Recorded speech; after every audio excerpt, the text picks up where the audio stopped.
Hey guys, this is John from Walton's, and this is our compact chamber vacuum sealer.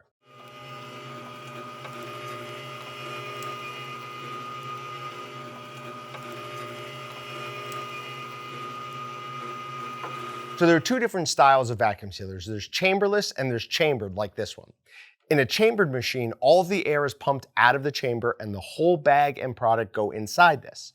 The advantages to that are we're gonna get a better seal, we're gonna get more air out of the chamber, and because the bags don't need to be textured, they are less expensive. In the past, there has been a huge disparity of cost between chambered and chamberless. Well, with our new compact chamber, we're calling this compact because it's both compact in size and in price, making it affordable and a great choice for most hunters and home processors. This will pull all the way down to a 98% vacuum, which is absolutely amazing at this cost. And it's easy to move around. I can pick this up with one hand. I cannot do that with our other unit. That is 60 something pounds.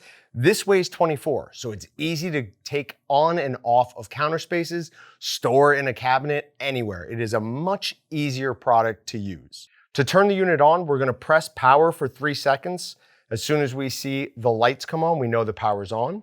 We can then adjust our vacuum times from 10 seconds to 30. We're gonna wanna spend most of our time up at the 30. We're gonna wanna get good, strong seals on everything we do. Then we can adjust the seal time from 9 seconds down to 3. How much moisture you have in your bag and how thick your bags are is gonna determine how long you wanna set your seal time for. To start the process, we're simply gonna close the lid and hit this vacuum seal button. Now that's gonna start running through the full 98%. If we have something that we don't need to seal quite that well, anytime during the process, you can simply hit the seal button. This will stop the vacuum process and heat up the seal bar, press it up against the bag to make sure you have a good seal.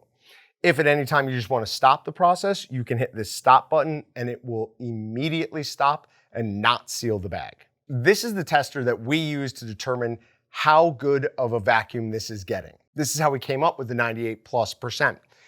We're using something called inches of mercury, and there's a little bit of a conversion, but basically we're taking the millimeters, converting it to inches, and then removing that from the perfect vacuum. That's how we came up with 98.4 to 99.2%. Anytime you're using a chambered machine, there's gonna be a few things that do come into play with how much air is gonna be pulled from the chamber. One is what is in the chamber. Obviously, the more product in here, the less space there is, the easier it is for it to get up to that 98, 99%.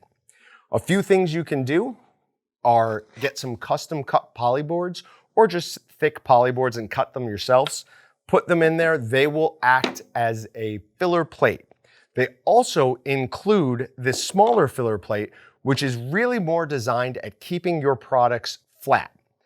The chamber itself does have a recessed bottom, so with certain items, it might be slightly difficult to get the bag to lay flat up against the seal bar.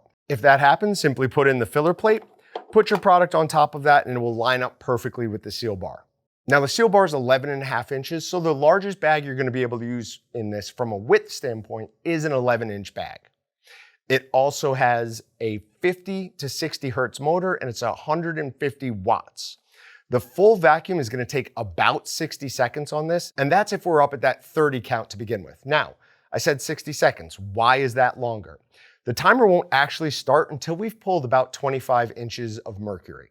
There's no reason to start before that because anything short of 25 inches of mercury might as well not be vacuum sealed at all. The seal bar on this is 1/8 of an inch wide, so on certain things you might want to consider double sealing it, and you do want to give it a 40-second rest in between different processes. We've been working on this product for a long time. We've been looking to get something to market that is in most people's price range and is a chambered sealer. Again, you're going to be able to use the far less expensive bags on this style of machine. Now, chamberless bags or the textured bags will still work in this. So if you have some, you can still use them, but they are more expensive. So if you're looking for new bags, I'd highly recommend just getting the chambered bags. As always, remember to like, comment, and subscribe, and visit waltons.com and meatgistics.com to find everything but the meat.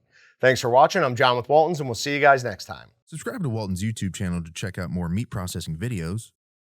Shop waltons.com to find everything but the meat, or check out more hand-picked videos by clicking here or clicking here.